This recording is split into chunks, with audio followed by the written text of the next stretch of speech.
Today I'm making a plant-based stir fry with beans and vegetables using my electric wok.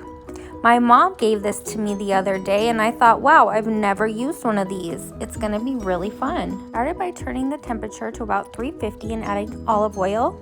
Once it got hot, I added my onions. I stirred them around and waited for them to brown.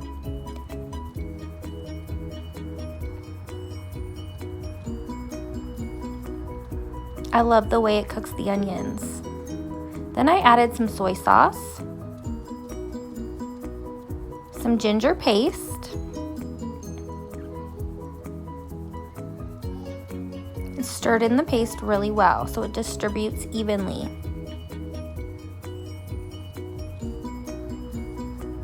Then I added some small bell peppers, mini bell peppers actually.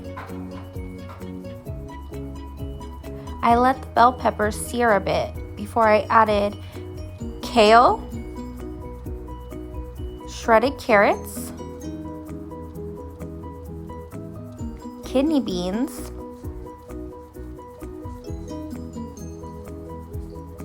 some vegetable broth, and stirred it in really well. I added some vegetable paste as well, but you can add any seasoning combination you like. I didn't add any salt because soy sauce has a lot of salt in it.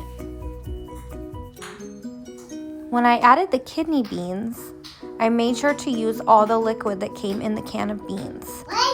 This adds to the broth and tastes really good. It turns into a thick sauce once it simmers down. So where was the wok invented? The wok is believed to have first been invented in China over 2,000 years ago during the Han Dynasty. Derived from the Cantonese word meaning cooking pot, the early models of the wok were made of cast iron metals, allowing them to be more durable and long-lasting. A wok is defined as a round bottom cooking utensil with high sides, commonly designed with two side handles. The round bottom of a wok allows for heat to be distributed more evenly than a saucepan. Food cooks faster and can be tossed around more easily. I love this thing and I will be using it a lot. Thanks, Mom. Don't forget avocado and sriracha. Yum, yum, yum. Follow me for more recipes at Any Reason Vegans.